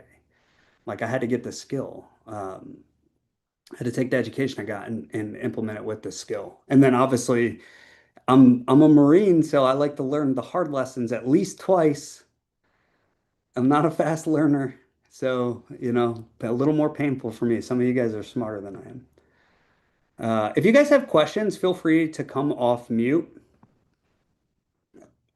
Feel free to come off mute. Look like in earnings over the years. Okay, cool. Yeah, 2020. So I was making maybe like 80 or 100K in my W-2 job, like not a lot of money. I had probably 2018, let's talk net worth first. 2018, 2019, um, somewhere around 100 to 200K net worth. And 2023 is when I got the biggest jump. And I think, how old am I now? Yeah, so I became a millionaire early 2023 and became a multi-millionaire after that. So I took my net worth in 2019 from like a couple hundred grand to $5.2 million today. And that was through the two kind of activities, Jay. One of them was, in order to do that, man, I had to make more money. Like I needed my active income to go up. So I needed to be able to flip houses. I needed to be able to wholesale houses, do creative deals. Like I needed to generate cash so that I could invest it into apartments, into other rentals and those things. Because that's the second component of this. First is like learn how to make money. I made 600 grand outside of my W-2 job in 2023. And it's went up every year since then. That's me personally, Jay, though. That's not the business. That's Adam Whitney's pocket, if I'm just being honest with you. And that's all from real estate activities. That's all from real estate activities or investments that I have personally made. I started a title company in 2023 too, because I am a sucker for punishment. I don't recommend it. I invested 25K up front, got my money back, and ended up selling it for about like 100 grand. Which I just sold it recently. But I scaled that from zero to sellable very like in 18 months. And that was all really based off of like what I learned on building the business from Bill. And one of the hardest businesses to build, honestly, is a fully built up, like systemized flipping construction marketing and sales operation. Like all businesses are a challenge to build, but like when you do it with real estate where you have these hard assets and these capital outlays and you learn how to allocate resources appropriately, you'll literally become some of the best business owners in the country, in my opinion. And those skills apply to any business. We got a guy, I consider him one of my mentors, he's been in the seven-figure flipping community since before me. His name's Kyle Robinson. He's in Des Moines, Iowa. He built 2018. He went to this event that Bill put on called Dash 2. It was about hiring a chief operations officer. And Kyle hires a COO in his business and ends up scaling his retail business, like his agent business, to 700 transactions a year.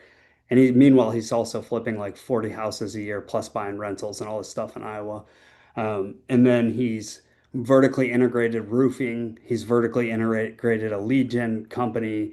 Like I think he was one of the first people to get our 8-figure award. So doing over $10 million in a year. And it's really just because the skills that he was able to acquire and put together and then put the right people in place to scale it up. So just a really impressive guy. No problem, man. No problem. Yeah, thanks for sharing. Appreciate it, man. Yeah, yeah, for sure. Now, do you think like for example, for some of the people coming into the program, obviously might end up doing solo for the first few months, years per se. Obviously you guys are at a stage where, it's like three of you, or I don't know, like you said, there's three of you, and then like you got a whole bunch of VAs. Yeah, like Um, seven. There's 10 people in Blackjack right now, total. right. Yeah, I mean, I guess, well, just the solo part, right? I mean, I guess that's the learning curve, is probably about 1 to 2 years, or you can be modified to way less than that, would you say, or what are you seeing? Because I Yeah. also see like a lot of times, it seems like not to hit on you guys, because I feel like a lot of people that did great did during those years, right? 2018, 2022, and then after that things have slowed down quite a bit. Um, but yeah, just the Oh, 20. dude, I'm gonna make $1 million in blackjack this year. This is like a worst real estate year. Like, dude, I'm telling you, it's like I'm doing way better now than I did in 2021. Way better. I'll tell you, I agree with you. And it's hard for people to see like, well, you guys been doing this for a while, so your business looks like that, but mine wouldn't. That's just a bad thought. I'll give you a couple of people. So um, friends of mine. One, I mentioned Sarah Carlisle came in here in 2023, 0 to 20 in her first year. Now, I'm not saying everybody does that. I'm just saying like Sarah is immigrated from Canada. She's a mom. Like her husband's not like active in the business, and she's just like getting after it herself by herself. Like I think she just hired a VA literally this year.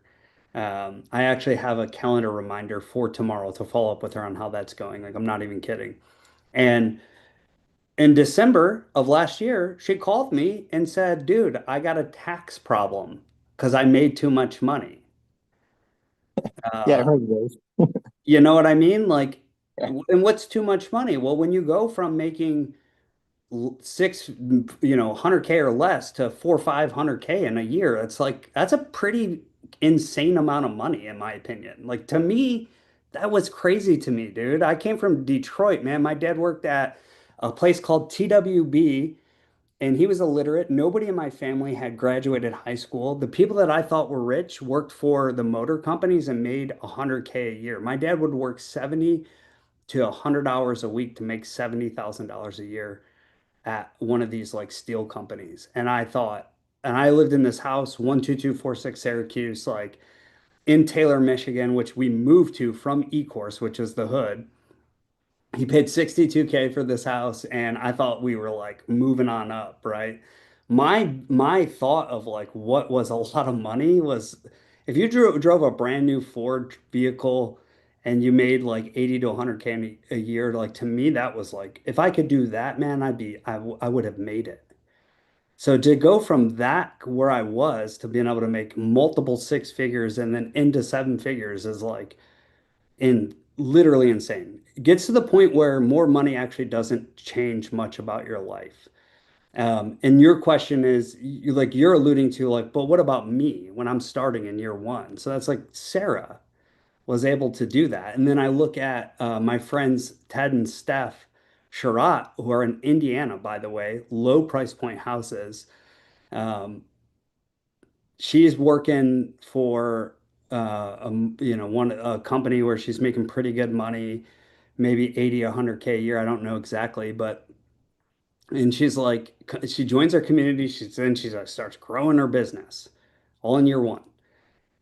And she's like, I don't like I'm thinking about quitting my job. And I'm like, but I'm scared. I'm like, scared of what? How much money did you make? She had made over a quarter million bucks, 250 grand, two and a half times her annual salary. And when we went, and then of course she's like, but what about insurance? And then like all the other entrepreneurs are like, oh, this is how you do insurance. She ends up quitting her job. Go look at their Facebook page. They're raising capital every day. Stephanie Sherratt, Ted Sherratt, go look at their page. They're closer to you guys, some of you guys who are just starting out than you are to me. Multiple six figures. Like they're doing it. They don't have a team yet. They're starting to build that now. The first step is to go make the money first, right? The first year you got to go prove and make the money. Then once you make the money, once you make the revenue, this is where people I think get it wrong and get stuck sometimes is they're trying to build the business, all the systems, the people, like no, you need resources to build the business, and that means you need to make money. So I would say go look at Ted and Stephanie Sherratt, reach out to them, talk to them. They're in our seven figure altitude community. I mean, they're incredible. Basically, their first year in real estate, and they're multiple six figures net. I'm talking about net, not like top line. hopefully that's helpful. Yeah, no, that definitely does help. I'm just kind of trying to get an idea of like, how some of the recent guys are doing, just comparing like how, as everybody or a lot of people know, like how much crazier or easier it was a few years back versus now. Nothing's easy. Like, Nothing. great analogy. Yeah, that's a bad, I hate that word easy. There, look, nothing's easy. Like easy, For sure, for sure. easy is showing up to work every day and just being content with the check you're getting. If that's what you want, then do that. That's easy. It's hard in other ways, but like if you have a mission, a purpose, a passion to do more, then the path is not like it's not super easy. It's gonna take work. And actually, what's interesting about it, and I kind of alluded to this, is it's really just skill development because none of it is just what it is. Doing real estate deals is what it is. It's the same for me, it's the same for Vince, the same for Jeff. Like it's the same for all of us, but it might feel easier to me than it does for Jeff. The only difference is time and experience, which equal my skill level. My skill level has increased, so it feels easier to me. I've learned how to bring people on my team and free up my time. I've learned how to systematize most of my business. It's not like that in the beginning. I had to do the work. I was living in 29 Palms, California. I joined Seven Figure Flipping. I'm stationed out in 29 Palms, California. I'm an instructor in the Marine Corps teaching like operational level planning and all this stuff to like leaders. And um, I live on the base. If you guys don't know about 29 Palms, it's super desolate. It's in the Mojave Desert. There's like 45 minutes just to get to Walmart. Um, uh, 2020 is obviously the pandemic time. Flip Hacking Live becomes virtual instead of in person, so I get to go to it. I end up joining the community, and I'm in this like on base. It's like a quadplex, right? You get base housing, it's a quadplex. So I live in one of the quads, like maybe 13 or 1,500 square feet. So I don't like have an office. I don't have any resources, and I don't have a bunch of skills yet either. So I had this one big closet upstairs Sure. um, that my wife could just barely fit my desk in. She was just like tired of seeing me like work at the table. She's like, "You got to get out of here." Ran an extension cord in there, called it my office. So I'm in California. My market was Florida. I chose Florida as a market. And the cool thing about that was I was working. So I could get up at 4 a.m. in California, at 7 o'clock on the East Coast, right? So it's the morning, people are awake. So I'm like calling leads. I hire a VA, get a VA to start setting appointments for me. I'm like taking appointments from 7 to 7 East Coast time for a few hours, and 4 a.m. West Coast time. And so I got to go to work at 7. Then at lunchtime, I'm, getting appointments at lunchtime. And then after work, I'm getting appointments at work. And I'm getting a lot done on the weekend. So I'm not trying to like falsely advertise that it does take work. Oh yeah, no, for sure. Um, cool. Elijah asked, how how do you come up with rehab cost on YouTube? I'm gonna show you. I'll show you. I'll just show you. Oh, all right. Elijah, this is for you, man. All right. Here is how we come. So there's two layers to this. The first is kind of what we would call paper analysis.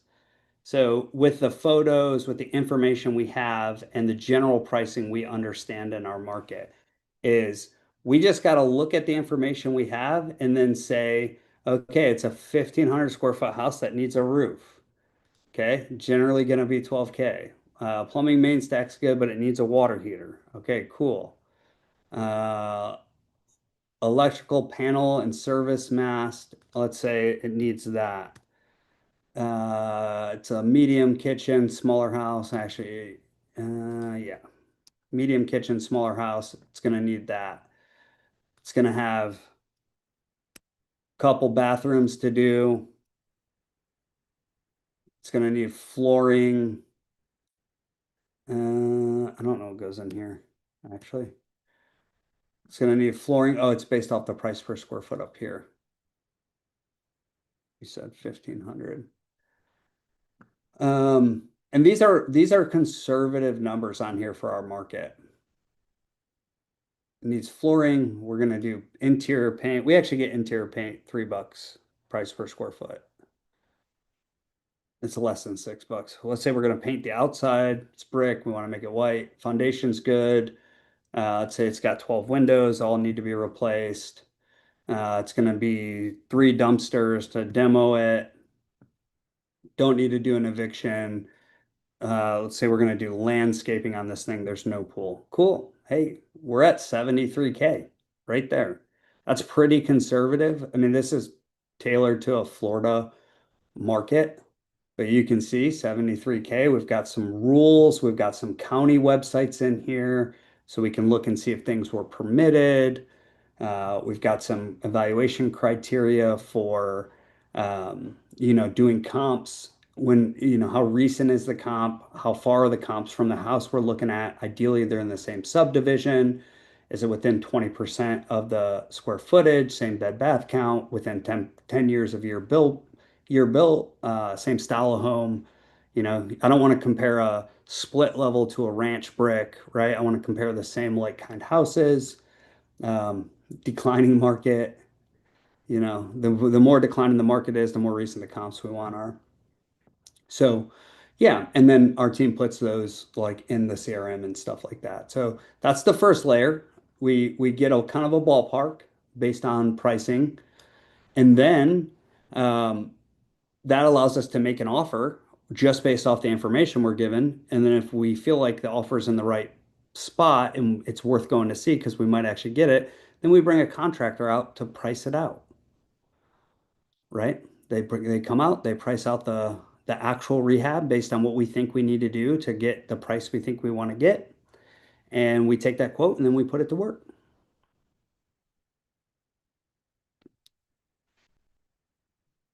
Best way to find an operations manager COO. Great question, Nate. I have a COO. I'm fortunate that we get to work with two COOs in two separate businesses. One is Seven Figure Flipping. Obviously, you guys know I'm here for that reason. Dave Morse is the COO at Seven Figure Flipping. He's here. Dave was grown from inside the company, comes with a lot of skills. And then I have Lindsay Arco, who is amazing at what she does in Blackjack real estate. There's a couple ways to do this, and one of them is to hire yourself. And the way that we do hiring is we start with a personality profile. So you guys might be familiar with Myers-Briggs or DISC or things like that. We pay a company that is a little more in depth than that called Predictive Index. And then we dial in what kind of personality are we looking for? What kind of profile? Who is this person? Once we know what kind of person we're looking for, like we're looking at their drive. We're looking at, what their kind of urgency is in their personality, how detailed are they, how people friendly are they, those kind of things. Then we write a job ad that we would want, that we think will inspire those who meet that personality profile to apply to our company. We just put it out on Indeed or ZipRecruiter or those kind of sites. And a part of that is they have to fill out the personality profile to see if they're a match. Then we take them through a hiring process, which is multiple, couple interviews. First interview, we call it a 15-minute screening interview, ask 4 questions. That's just to quickly let people screen themselves out. And then we go into more of a grading interview, about an hour long, where we go a little deeper. The best version you're ever going to get of somebody is on the interview process. So your job is to get beneath the surface on these interviews, or your team's job is to get beneath the surface on these interviews and figure out if they are the right fit, if they have proven results, if they are, have the credentials, all of those things. Like the resume is going to be the best version you're ever going to see. How the interview is usually going to be the best version I'm ever going to see. And then the hard part is to believe what you see and be logical and pragmatic about the interviews and not get emotional about people that you like. to have the conversation with. Okay, so quantifying red flags on an interview, quantifying green flags on an interview, and really understanding those people. The kind of key to this is, especially if you don't have a lot of experience doing it, is you typically people don't interview enough people. You don't put enough people through the hiring process to select the right one. What I see people do and doesn't, it backfires most of the time, is they get like three okay candidates and pick one. You need to interview dozens of people. Okay. So that's like that's one way. Another way is to hire a recruiter.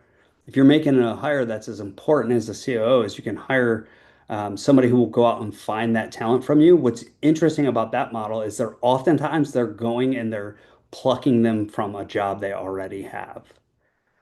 So if you think about that, if you're hiring somebody who doesn't have a job, like why are they even on the market versus hiring somebody who's off the market? Um, I just think fundamentally that's more opportunity, potentially a better opportunity. So you can hire a recruiting firm to do that, or you can kind of go look for people who are employed elsewhere and try to sweeten the deal and see if you can pluck them from somewhere. Somebody with proven results. COO is a big hire. It's a really important hire for a company if you're at that point. Okay, on your deals, are you on site often, or does your GC just call you when it's done? There's a there's a myriad of trains of thoughts on this. One of them is a lot of people don't have GCs at all. Instead, what they do is we're talking about companies who are doing 30, 40, 50, 200, 300 rehabs in a year. Whether you flip it or make it a rental, it's a kind of irrelevant, but you're talking about managing construction. A lot of people like to sub everything out. So all the subs you would need, so electrical, plumbing, general contracting, painter, landscaper, like every single kind of sub you need, you want to be 3 to 5 deep, right? Like I want to find 3 to 5 subs, and then you're probably initially building your project management game plan, your design boards, like your material SKUs, all that stuff, so you can systemize it. Then you're going to plug in, oftentimes, you'll hire yourself out of that with a project manager who then can manage those subs. The fallacy is if I hire a general contractor who's licensed, they'll just take care of all of that. They're cost plus. So a GC is going to hire all that out allegedly and charge you an extra 15% on top. And you're going to assume that because they're a GC that they're going to manage it well. They don't. The truth is they don't most of the time. So a lot of the businesses, and we've got hundreds of house flipping companies and seven-figure flipping who, like you guys saw some of the statistics, like we're doing well over 1,000 house flips a year in our community and $1 billion employed of capital. So like we get to see what every other business is doing. And mostly people are subbing things out and have a project manager on top. Now, some of the companies who are doing like 100 plus deals a year have multiple project managers. And there's a couple kind of rules of thumb that will be a good takeaway potentially for some people is one is not how many houses a project manager can handle, but how much rehab budget. So for example, we've got a company in Arizona, a couple hundred plus house flips a year. They know that their project managers can only handle about $400,000 worth of rehab budget at a time. So that could be 10 $40,000 rehabs or four $100,000 rehabs. Now, in terms of time, they're basically looking at how long are these houses going to take to flip. Generally, rule of thumb is about a day for every $1,000. So if it's a $40,000 rehab, oftentimes it takes them 40 days. If it's a $100,000 rehab, it could take you 100 days. Now that's just a rule of thumb, of course, but it will get you close. It gives you something to shoot for, something to aim for. Hopefully that's helpful.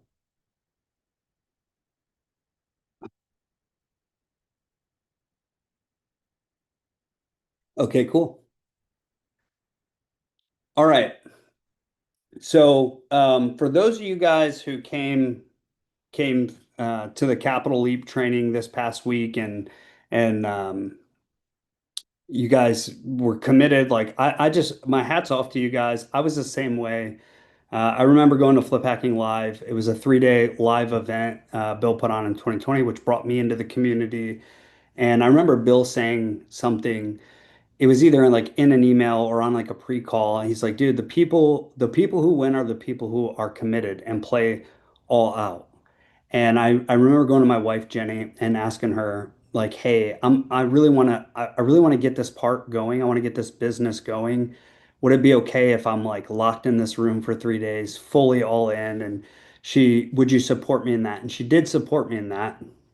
And then when I told her I was joining a community that costs 15 grand a year, she was like, not super thrilled, but she again supported me in that. And it really did change our lives in a way that I could have never imagined. But for those of you guys on this call that have been here every day, man, my hat's off to you. Like you're already on the right path, in my opinion. The people who play all out are the ones that I always see over these last 4 or 5 years who take the stuff, they do it, and they start to get traction and improve their skill. And then eventually I'm like, man, you're crushing it. It's crazy.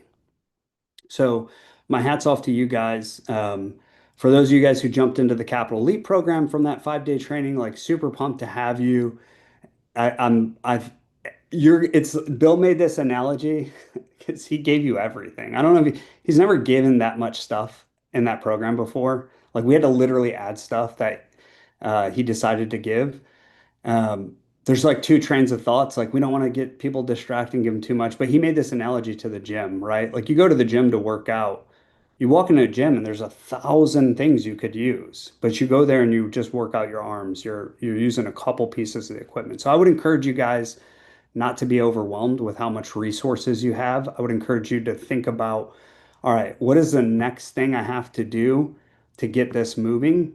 And really just go really deep on that thing. And then something that helped me as I was literally in your shoes was I had Stephen Casey Tackett from the community told me like, hey, quit trying to build everything A to Z. Just work from one thing to the next until you get to each bottleneck and solve one issue at a time. And that was really life-changing for me. Got me out of my own way. We'll often get in our own way. So really grateful for that. And then if you guys are still like figuring out what you're going to do next, I think this information over the past 6 days is plenty to get going. If you guys are interested in talking to our team about working with us, that's fine. I'm going to drop a link for you to schedule a call. No pressure at all. If you just want to say, what does this look like? How can I potentially get involved? I'll drop a link. There's a booking link there. Talk to either me or Dave or Joey or Lindsay, who's my COO in Blackjack. We'll literally get on a call with you. Bill sometime. So just depends on who's available. So yeah, I put a booking link in there. And if Hamer, if you can share that with the folks on YouTube. We streamed to YouTube first time live ever. That's so cool. I was like, that's crazy. People are gonna see us on YouTube. Cool. So hopefully this was good training for you guys. Getting the money, you got the whole playbook. Now you got to go get the good deals. You match the good money with the good deals, and it's off to the races. It's off to the races, and I'm excited for all of you. Um, if we can ever be of help, always just reach out to us. It's all about service for me and pulling others up with me, and I'm grateful to have the opportunity to do it. Nope, Jeff, there's no flip hacking live. We got we got rid of it. No, it's on a pause, man. Flip hacking live was this 3-day live event. It was it was such a good real estate event. It was one of the few real estate events that like was not all fluff. You actually learned skills at, and you got to like, I don't know if you guys have ever been, but it like to me, I was like, oh, this is like way better than all the generic stuff I keep going to. But we took a pause on that. We're doing more intimate, small group type stuff now. Just because like it's cool to be in a room with a couple thousand people, but really I like to just be in a room with like this. There's you know, if I can get 20 or 50 or 100 of us in a room, like I can really help people do the thing that they say they want to do easier than if I'm just standing on stage showing you a strategy I'm using and how I do it, and like maybe 1% of the people actually go out and employ it. Like I'm not making the impact that I signed up to make. So we're doing a lot more small group stuff, Jeff, a lot more intimate settings. We've got a plan to do basically a live workshop. Um, it'll cost money probably, especially if we go like in person, like here in my office. I'm in my office in Tampa. We'll do some here. We'll do some in Nashville where our headquarters is. Um, we'll do some like workshop type stuff where I know for sure like I could work with you in your business and help you. And then um yeah. And hey, if you guys came in, like so, a lot of you guys saw ads on the internet. Thank you, by the way, for clicking the ads. Uh I always have to talk to Bill about these ads because people will go on there and be like, these guys are scams. And I'm like, dude, I will show you my HUDs. I close deals every day. If you ever see those, do me a favor, just comment on them. Tell them that like we're real dudes, like we're not trying to scam anybody, I promise. It'd be super helpful. I would appreciate that because sometimes Bill will text me and be like, man, what's wrong with these people? Why are they talking bad about me?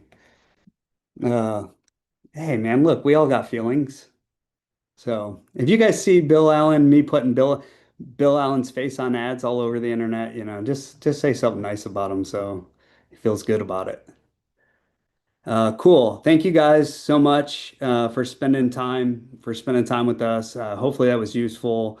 Here to help. If you guys need anything from us and our team, you can always you can book a call at that link, or you can just send an email to info@sevenfigureflipping.com. So it's info at the number 7figureflipping.com. I'm sure they'll drop that in the chats.